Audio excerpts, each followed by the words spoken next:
Salut copain, ça joue bien. Ouais, ce qui se passe en Syrie là. Moi je vois que les groupes rebelles, ils ont eu zéro résistance, hein, comme je t'ai déjà dit.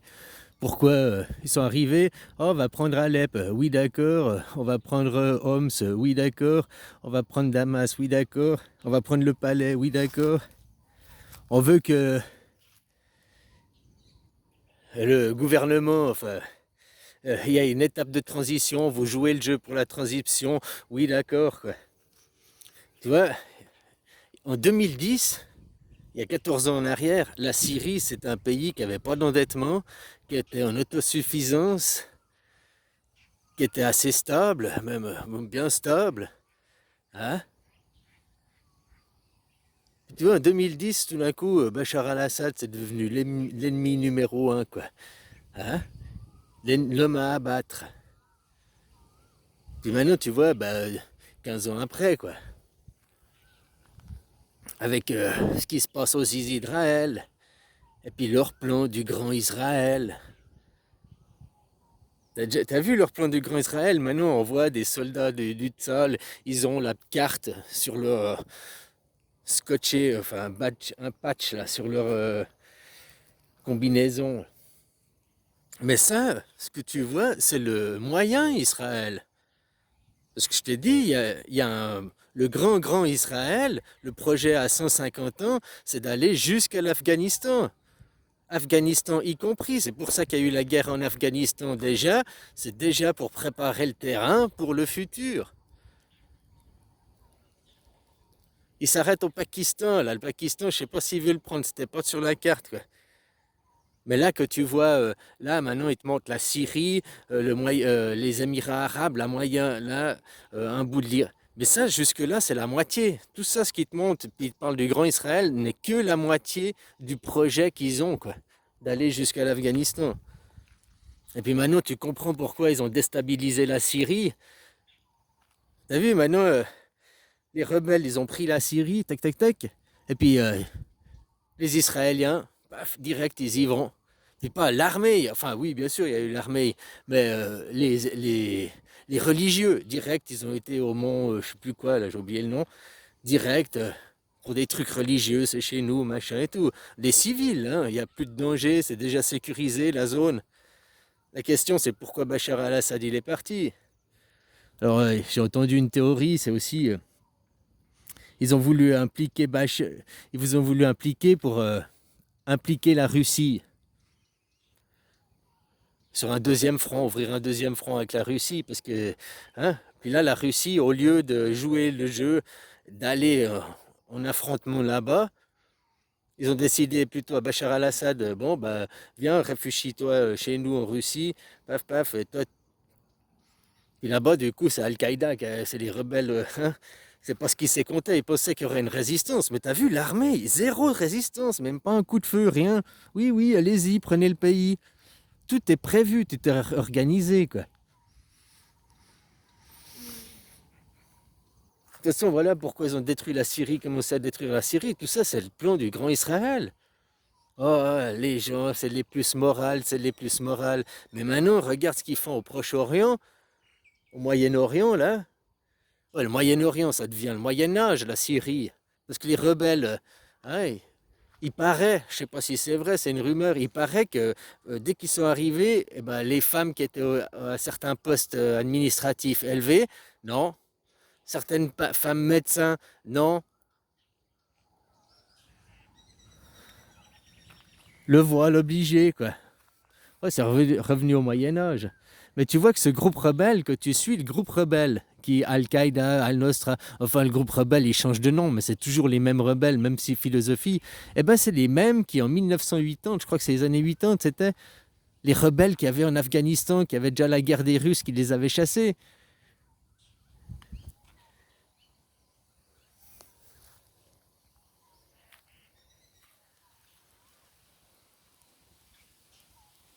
Enfin voilà quoi. Entre ce qui se passe, ce que les médias nous montrent, les dessous quoi. Pourquoi Bachar il s'est pas défendu? Pourquoi il a dit bah vas-y, allez-y, prenez le pays? Pourquoi ils ont laissé le pays prendre par les rebelles? Et les rebelles, ces rebelles, il y a 10 ans en arrière, c'était les terroristes. D'ailleurs aussi que tu vois l'armée israélienne.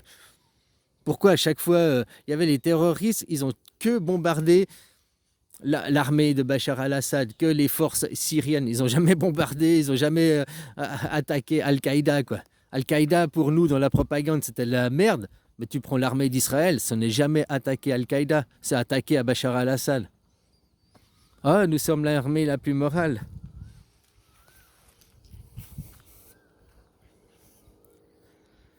Peut-être les Kurdes, comme ça, ils pourront avoir leur pays, parce que tu vois, la Deuxième Guerre mondiale, il ne faut pas oublier que les Kurdes, hein, ils se sont fait baiser la gueule.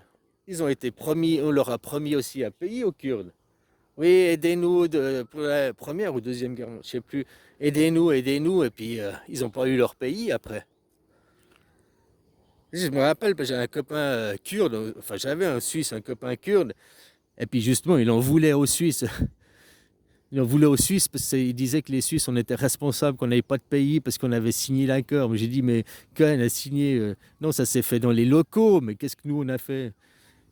Il disait que notre parlementaire avait intervenu pour éviter qu'on aille le pays. Bah, comme ça, peut-être ils pourront avoir leur pays, enfin, quoi. Tu sais quand que vous allez demander la démocratie?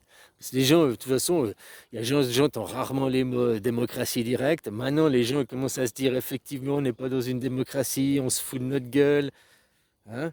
La démocratie, c'est le pouvoir par le peuple. Les mots, ils sont simples. Le pouvoir par le peuple. Donc, la votation directe. Si tu n'es pas dans un système de démocratie suisse, comme en Suisse, avec une votation directe, alors tu ne peux pas appeler ça un système démocratique. Tu peux coller une étiquette label rouge, ouais, tu peux coller l'étiquette, mais ça ne veut pas dire que tu es. Tu peux mettre une étiquette bio et puis faire 100% chimie derrière. Les clients, quand ils arrivent au magasin, ils voient bio, oh, c'est bio, je prends. Mais ils n'ont pas vu, ils ne voient pas comment c'est fait derrière. Bon, là, la politique, en l'occurrence, tu vois comment c'est fait derrière. La Suisse ou la France, c'est la même chose. Le système représentatif, entre guillemets, c'est la même chose, sauf que ça s'arrête que vous, ils votent entre eux, ils choisissent entre eux, à l'Assemblée nationale, machin. Nous, ils peuvent pas, ils posent la question au peuple. Ça fait que c'est beaucoup moins corruptible comme système, le système suisse. Parce que même si tu arrives à corrompre les députés, l'Assemblée nationale et tout, c'est pas eux qui votent, c'est le peuple qui vote. Donc tu dois corrompre tout un peuple, influencer tout un peuple. Et ça, c'est plus dur. Deuxièmement aussi, qu'est-ce que ça fait la politique en Suisse de plus avoir la gauche, la droite? Enfin, il y a toujours une gauche, une droite, il y a toujours des représentants, mais il n'y a plus cette chamaillerie. Il n'y a plus ah, la gauche a fait quelque chose, alors nous, la droite, on va faire barrage, on va faire opposition. Pourquoi? Mais ce qu'ils proposent, c'est bien. Ouais, non, mais c'est pas notre idée, ça vient pas de nous, alors on fait barrage parce que c'est une idée qui vient d'eux. Ouais, mais pour faire avancer le pays, pour le bien du pays, pour le bien des gens. Non, on s'en fout. L'idée, elle vient d'eux, c'est de la merde, on fait barrage. C'est des gamineries, c'est pas comme ça que tu fait évoluer un pays. Imagine, on dit les pays, c'est comme des entreprises. Est-ce que ton entreprise, tu vas gérer une entreprise comme ça? Non, toi, en tant que PDG, donc en tant que citoyen souverain, toi, en tant que PDG, les employés, là, les directeurs, sous-directeurs, en l'occurrence, qui font ça, ben, ils empêchent tu les dégages et puis t'en mets des nouveaux. Sauf que ils n'ont pas intérêt, parce que le citoyen en France n'est pas souverain. Il ne vote pas. Maintenant, pour récupérer votre souveraineté, il faut faire une constitution avec l'Europe. Vous avez refusé de faire une constitution avec l'Europe en 2005, vous avez resté sous un système présidentialiste, royaliste. Du coup, l'Europe n'a pas de citoyens. L'Europe, c'est des nations ensemble. C'est comme la Suisse avant 1848.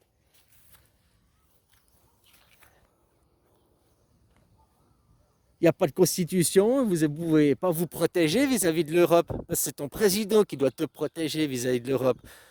Puis ton président va protéger juste sa petite classe élitiste. Hein. Maintenant, ton président, j'ai vu, oh, il parlerait, j'aimerais avoir des enfants. Ben, il a qu'à demander à Brigitte. Hein. Bon, c'est écrit dans la Bible, là, dans leur Torah. Hein. Sarah, elle a donné naissance à Isaac à 99 ans. Bon, Brigitte, elle a le temps, elle a que 70, elle a que 71 ans. Elle a encore 25 ans devant elle pour pour lui faire un enfant, quoi. Hein, puis après, il ira se couper le sgeg.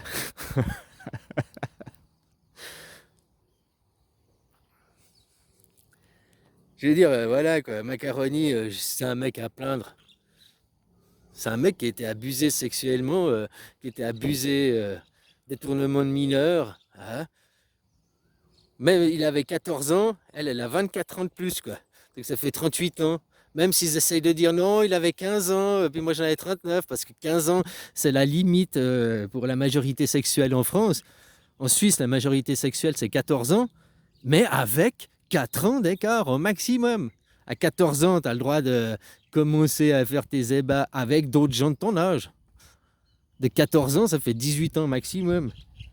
C'est pas 30 et quelques. Puis même s'ils essayent de dire, ouais, mais il avait 17 ans, puis moi j'ai 41. Ouais, mais il n'a pas 18 ans. À 18 ans, tu peux coucher avec quelqu'un de 90 ans, plus rien à foutre, t'es majeur. Mais à 17 ans, t'es toujours mineur.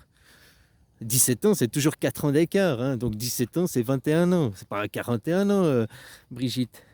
On est toujours là. Ça, même peut-être il y a l'accord des parents, tu vas me dire. C'est à la limite de la légalité du détournement de mineurs, peut-être.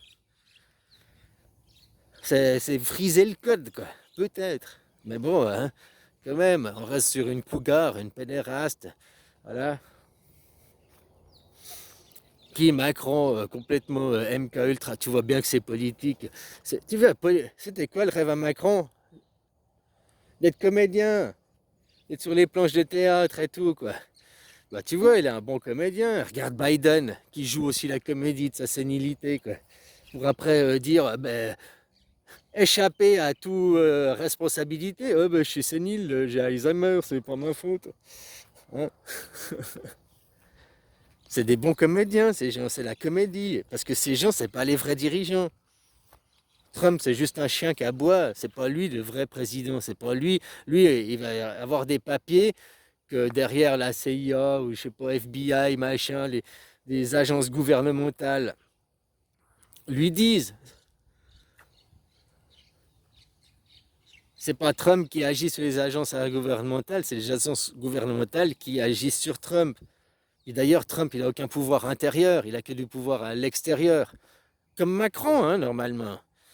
Celui qui a le pouvoir intérieur, c'est le Premier ministre. Et le Premier ministre est nommé par qui? Par l'Europe. Merci d'avoir suivi. Oui, tu as répondu Macron. Non, Macron, on lui dit, Macron, il n'a plus rien à faire là, ton président. Mais bon, c'est à cause de vos systèmes royalistes. Vous avez choisi de continuer la 5e République, le royalisme, tout donner à une classe oligarchique, tout faire pour les oligarques. Alors voilà, ne vous plaignez pas aujourd'hui. Au lieu de vous plaindre, demandez la démocratie directe ou créer une constitution européenne. Elle est là, la solution. C'est ça, la clé. C'est quand il y a quelqu'un qui va demander une constitution européenne avec une démocratie directe, et puis là, non, des pourparlers, blablabla, on fait ci, on fait ça. Ouais, c'est pas possible. Si, c'est possible. Regarde la Suisse. Regarde la Suisse, quoi. Moi, je te parle pas d'une utopie. Moi, je te parle d'un modèle qui est économique, qui fonctionne, qui est stable. Est-ce parler de la politique suisse? Est-ce parler de scandale de politique suisse? Est-ce parler de corruption suisse? Est-ce parler de détournement d'argent en Suisse? Attention, c'est pas parfait. Hein. Il y a aussi les lobbies chez nous. Mais tu vois, d'avoir 7 conseillers au lieu d'un président, eh ben, les lobbies sont plus embêtés. Et puis toi, ton Macron, c'est quoi? Il est quoi? Ton Macron, c'est un employé. C'est ça, c'est un employé de banque. Oh, c'est un banquier. Oui, mais employé. Il n'avait pas créé sa propre banque, donc c'est pas un entrepreneur. Nous, nos conseillers fédéraux, ah, tu prends Couchepin, c'est un vigneron, c'est un entrepreneur, c'est un mec qui a créé sa société, qui a fait tourner son vignoble, qui sait gérer une entreprise, qui sait gérer une famille. Il a une famille, tu comprends? Il n'a pas besoin d'aller au Conseil fédéral pour se faire des couilles en or. Il avait déjà des couilles en or avant, quoi. si on veut parler comme ça, quoi. Hein? Puis lui, il va pour les intérêts de la nation. C'est ça qui change. On ne fait pas vivre une classe élitiste en Suisse. Nous, moi, j'ai confiance en l'administration suisse. Elle n'est pas corrompue. Alors, jusqu'à peut-être un certain niveau, tu me diras après avec l'argent. Mais tu sais, en Suisse, tout, tout est à 3 exemplaires. Tout est lent à l'administration. Et si tu as une agrafe qui est mal agrafée, ils refusent ces documents, quoi. Non, ils sont chiants pour ça. Mais en même temps, c'est ça qui fait que tout est répertorié, tout est classé, tout est archivé. Les montants, les chiffres, tout, quoi. Bon, après, il y a des trucs classés secret défense, mais autrement, on peut tout savoir, et la transparence, quoi.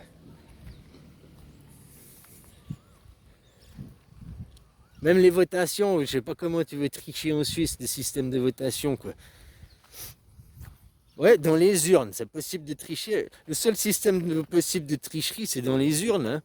C'est-à-dire que tu mets dans l'urne et tu changes l'urne, les bulletins qu'il y a dans l'urne. Ouais. Mais là, faut pas te faire choper, puis il y a beaucoup de monde, et puis c'est sous scellé, il y a des clés. Ouais, à la limite, tu fais ça à un bureau de vote d'une commune de 300 habitants ou 3000 habitants. Non, même si, allez, 30 000, une grande ville, là, 30 000 habitants, tu arrives à tricher les. Parce que, vu que c'est pas centralisé, que chaque commune fait une commune qui a 500 habitants et puis elle reçoit 800 votes, il y a un problème. Si tu peux pas aller voter dans une autre commune, tu dois voter dans ta propre commune. Donc c'est aussi ça de faire les systèmes communaux. Tu votes dans ta commune. Je sais pas comment ça se passe en France ou dans d'autres trucs, hein. À des endroits, c'est des centres, des bureaux de vote qui sont plus c'est centralisé, plus ils récupèrent, plus il y a des gros paquets, plus c'est pour favoriser la triche, hein.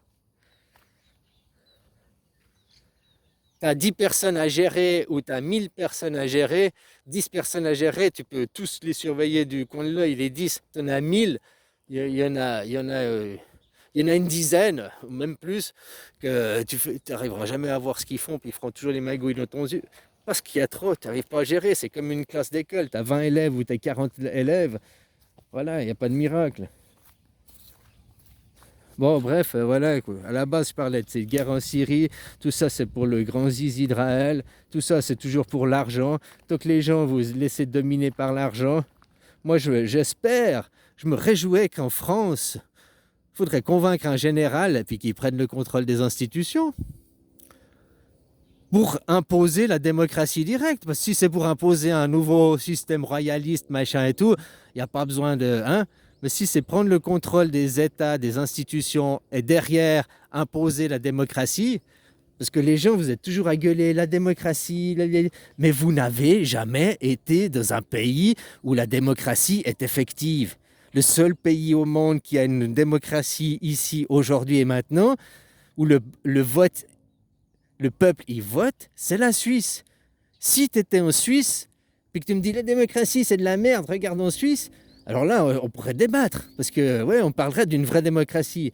Mais tant que tu me dis la démocratie c'est de la merde, regarde l'Europe, l'Europe n'est pas une démocratie. Ah non, c'est pas que tes élites entre eux, les oligarques qui votent, ils choisissent ça démocratiquement que ça fait une démocratie. La démocratie, c'est le peuple qui doit choisir. C'est pas tes représentants qui doivent choisir. Ça, c'est du communiste encore. Donc, tu n'as jamais vécu en démocratie. Tu n'es pas né en démocratie. Donc, il serait peut-être temps de passer à l'étape d'avoir la démocratie avant de l'accuser d'être responsable de tout. Vous dites, non, la démocratie c'est de la merde, t'entends souvent ça les royalistes, les souverainistes. Il faut revenir à un État, être souverainiste. Comme la Suisse. Oui, la Suisse, on est souverainiste, mais la Suisse n'est pas un pays souverainiste. La Suisse, c'est un pays national-socialiste. Anarchiste, hein, polythéiste.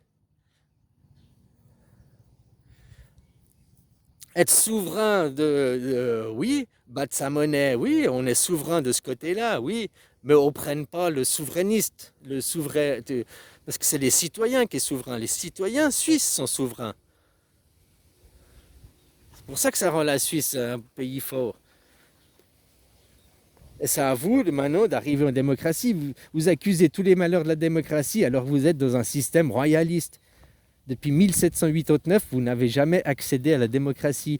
Elle commence à s'installer, puis maintenant vous allez vraiment la voir. C'est pour ça que si vous ne voulez pas vous la demander, les gilets jaunes, ils n'ont jamais demandé la démocratie, ils ont dit ah ben Macron, plus de pognon, puis on met un autre pigeon que Macron, quoi. Non, c'est des royalistes les gilets jaunes, ils ne veulent pas un changement de système. Ceux qui veulent un changement de système, ils parlent de démocratie et de démocratie directe. J'entends personne en France.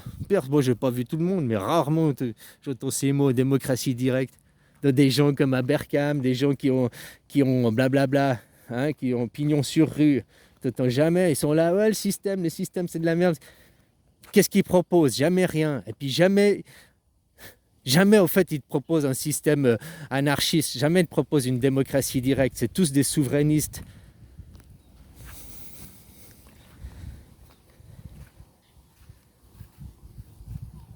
Souverainiste, pas que ton pays est souverain, parce que la France n'est pas un pays souverain. C'est l'euro qui est souverain, c'est l'euro qui fait la monnaie, c'est l'euro qui fixe les lois. Il est temps de vous réveiller, ton passeport il est européen.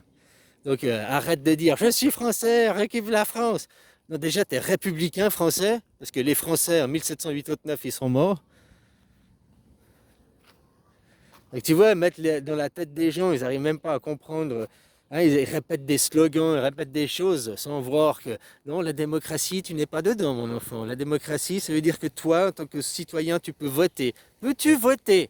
Ah oui, mais je choisis tous les 5 ans, tel un bon chien, je choisis mon maître. Non, mais ça s'appelle des élections, ça s'appelle pas des votations. Qu'est-ce que tu peux voter? Jamais. Voilà. Alors la démocratie commence par instaurer le droit de vote dans ton pays. Bloquer le pays, démocratie directe. Ah, on peut pas, la 5e République. On encule la 5e République. Notre roi, c'est l'euro. On crée une constitution européenne. Tu prends la constitution suisse. Au lieu de mettre Suisse, tu Europe. Et puis tu la copies. Dans 100 ans, par le choix des votes, ce sera des constitutions différentes. Mais aujourd'hui, ici et maintenant, eh ben c'est comme ça, quoi. Au 1er janvier 2025, elle est efficace. Tu pourras même, devant la loi, refuser, c'est-à-dire, tu te réfères à la constitution, à la loi des lois. Une constitution, c'est la loi des lois. Il n'y a pas, au-dessus de la constitution, il y a rien. C'est la loi des lois, la constitution. Voilà, quoi. Donc pour toi, la loi des lois, c'est la loi suisse. En Europe, tu peux faire ça. Tu peux refuser de reconnaître la constitution française, puisque tu es européen. Tu dis, moi, je reconnais que la constitution européenne. Il n'y en a pas. Bon, alors je prends la constitution suisse comme modèle.